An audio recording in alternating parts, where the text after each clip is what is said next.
Welcome back to the channel. It's story time.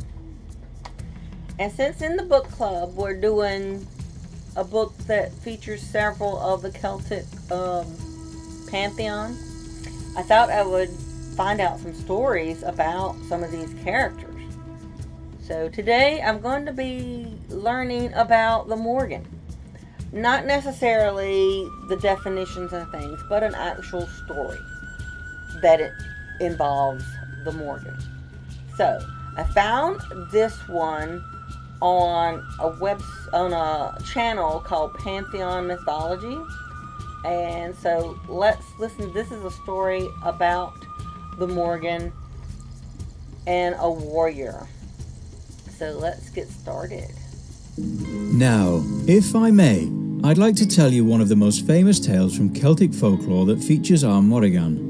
This, ladies and gentlemen, is the story of the Morrigan and the mighty warrior, Cuchulainn.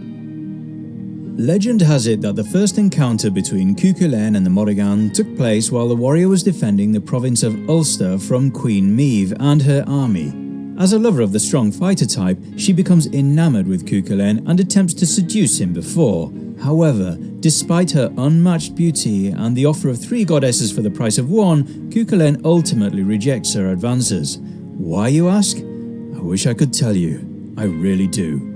Filled with fury, the goddess Morrigan utilizes her powers of transformation and morphs from an attractive woman into an eel, enabling her to swim up to Cuchulainn as he traverses a fjord, causing him to stumble and fall. Being a mighty warrior, Cuchulainn takes offense to this sneak attack and lands a blow onto the eel with a powerful punch, causing it some short-term pain. However, the goddess quickly transforms herself into a massive wolf and chases a nearby herd of cattle, driving a stupendous stampede at the hero. But no, his abilities to dodge are unmatched and they bypass him like a ghost in the night. With the herd now but a rumbling in the distance, Cuchulainn takes aim with his slingshot and with the speed and accuracy to rival Hawkeye, fires a stone into the eye of the Morrigan, blinding it in the process. Bruised and shaken, our goddess decides to transform into a cow, of all things, for her next attack. But no, yet again the Cuchulainn is too quick, too fast, and with a swift blow shatters a leg of the cow, who is forced to accept defeat. After emerging victorious from the battle, Cuchulainn stumbles across an old woman tending to a cow. The woman had an injured leg, broken ribs, and was blind in one eye, which were all the injuries that matched those inflicted upon the warrior's animal attackers, yet no suspicion is raised. The old woman offers Cuchulainn 3 drinks from her heifer, and after each drink he bestows a blessing upon her, and with each blessing a wound magically heals until she's as good as new. It's now that the woman reveals herself to be the Morrigan, and with a reminder of his previous offences towards, she warns him of his imminent death before leaving. Haunting stuff. During a later battle with Queen Maeve warriors, the Morrigan's prophecy would finally come to pass. Cuchulainn is mortally wounded yet vows to die standing up and, using his exposed entrails, ties himself upright to a stone, hoping to trick his enemies into thinking he is still alive. Amazingly, this does indeed fool them and the enemies relent. That is until a single raven, the Morrigan, lands upon Cuchulainn's shoulder, and all those standing amongst the battlefield finally realize that the man with his innards tied around a rock is in fact deceased. The ultimate tale of brains over brawn. Wow. Okay. That was interesting. Okay, so the Morrigan being the chooser of the slain, and shows up as a crow or raven on the battlefield. So we see in the end of the story that aspect of her. But one thing I thought, well, not one thing, but I thought it was interesting. A lot of mythology parallels from culture to culture. And it seems the same tales are told with different characters, different details, but same themes. And that to me shows that it may actually come from some real event that's just been changed throughout history. Back when cultures were closer together before spreading everywhere. Excuse me. But I was thinking about, as he went through the story, the parallel of the Morrigan seeing the warrior and being attracted to him, and then him rejecting her. Reminds me of the tale in the Epic of Gilgamesh, when I think it's Astar was attracted to Gilgamesh and tried to seduce him, and he rejected her. And she sent the bull of heaven to attack him to get revenge. And so in this story, there is still a cow, but it's like the stampede's trying to get him. So there's some similarities there that came to mind as I was listening to the story.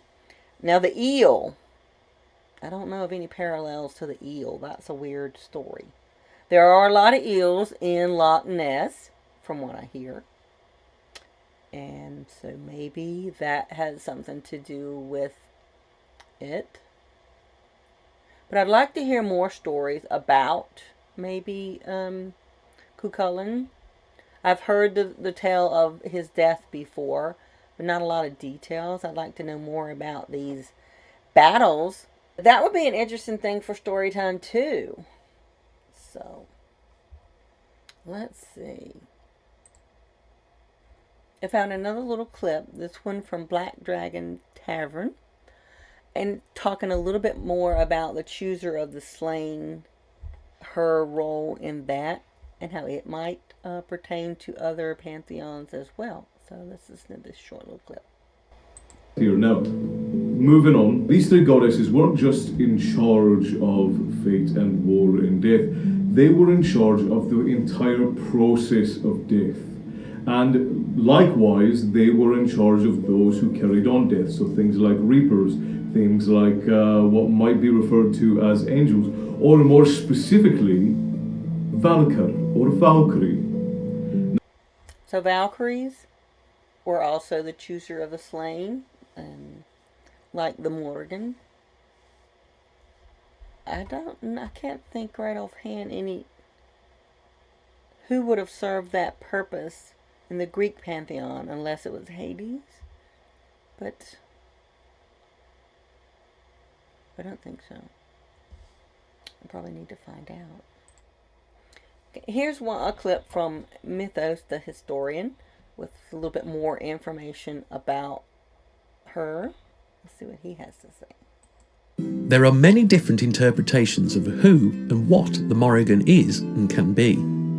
She is a shapeshifter who can appear as a young woman, or an old woman, or in different animal forms. She is a warrior fighter and can teach warriors the art of war. Her screams of rage and fury can cause men to panic in battle. As the Queen of Demons, she flies shrieking over the battlefield in the form of a raven or crow, and can foretell the outcome of the battle or gloat over those who have died. I'm stopping it for a minute because it made me think the legends of Lilith is compared to a screech owl, the screeching, and I'm wondering if that has a parallel too. Her shrieks are said to summon the souls of the soldiers that have died on the battlefield to a macabre spectral feast, and when the battle is over, the warriors who have survived will leave the battlefield until dawn, so that the Morrigan could claim the trophies of heads, euphemistically known as the Morrigan's acorn crop. She can also be known as the washerwoman, washing bloody garments in the ford of a river to wash away the blood of battle. Or sometimes she would wash the clothes of some men before battle, predicting their deaths because she had chosen their clothes to wash. So she is the chooser of the slain. This was the story of the Morrigan. Again, I think we're seeing some parallels from different cultures. But the Morrigan is a very interesting character. And the interpretation, if you're not joining the book club on Wednesday nights, jump in the book club, because we're going through the Iron Druid Chronicles. We're in book 1. And the author's depiction of the Morrigan is very interesting. It gives her a lot more depth, I guess you'd say, dimensions. So it is very interesting. So join us for that. But thanks you for being here for story time, and we'll pick a different topic and story next week on Sunday night. So join us again, and thanks for coming to stay at the end. See you later.